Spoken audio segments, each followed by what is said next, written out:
एक रमा नाम की एक लड़की थी, उसकी शादी हुई बड़े अच्छे घर में। जिस घर में शादी हुई वहां भी ठाकुर जी के और राधा रानी के भक्त थे सब। बहुत धन धन्य था, सुख संपदा थी, सब कुछ था, संतान नहीं थी।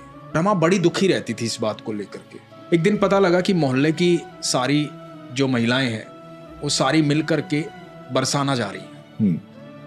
तो रमा ने अपनी सासू माँ को कहा कि मैं भी बरसाना जाती हूँ राधा रानी से मिलने। तो सासू माँ ने कहा कि हाँ बेटा जरूर जाओ। अब अगले दिन सुबह की ट्रेन है, रात में पैर में चोट लग गई, थोड़ी गहरी चोट लग गई। तो सासू माँ ने कहा कि बेटा इस बार मत जाओ, चोट लगी है। माँ अब तो मैं जाऊंगी। अगले दिन सब महिलाओं के साथ रमा जो है बरसाना आ गई। बरसाना पहुंची, सीढ़ियों पे चढ़ने लगी। सब महिलाएं थोड़ा सा आगे चली गई, पैर में चोट लगी थी, थोड़ा धीरे धीरे चला जा रहा था जी।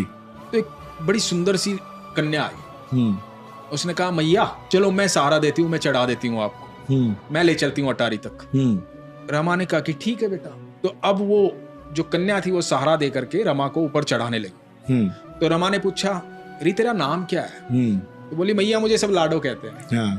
तो बोली अच्छा, बड़ा प्यारा नाम है भी तू लाडो, कितनी सुंदर कितनी प्यारी है तू।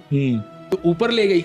ऊपर जा करके उसने कहा कि मैया लो अटारी आ गई, कर लो दर्शन। तो लाडो ने बोला कि मैया एक बात तो बताओ, मैंने तुम्हें ऊपर तक चढ़ाया, तुम मेरे लिए लाई क्या हो? तो रमा ने कहा कि ले बेटा ये रख ले। तो रमा के पास कुछ चूड़ियां थी।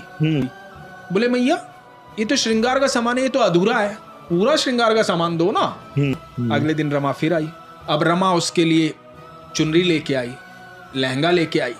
तो उस कन्या के साथ एक बड़ा सांवला सा सुंदर सा मोटी मोटी आंखों वाला एक बच्चा भी था। तो लाडो ने कहा कि मैया ये मेरा सखा है, तुझे इसके लिए भी कुछ लाना पड़ेगा।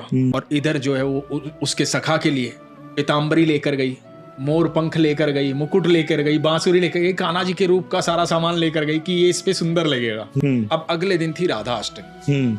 अगले दिन रमा वहां पहुंची, पैर काफी हद तक ठीक हो गया था। अब नीचे देखा सीढ़ियों पे कहीं लाडो दिखाई नहीं दी। इधर उधर पूछा, कहीं लाडो दिखाई नहीं दी। तो रमा ये सोच करके सीढ़ियां चढ़ने लगी। सीढ़ियां चढ़ती गई, नजरें इधर उधर देखती रही, लाडो मिलेगी लाडो मिलेगी, ना लाडो मिली, लाडो का सखा मिला। ये सोच के मंदिर के अंदर गई। अंदर जाके भीड़ को चीरती हुई जब आगे पहुंची, राधा रानी और ठाकुर जी को देखा, वहां पर्दा हुआ था।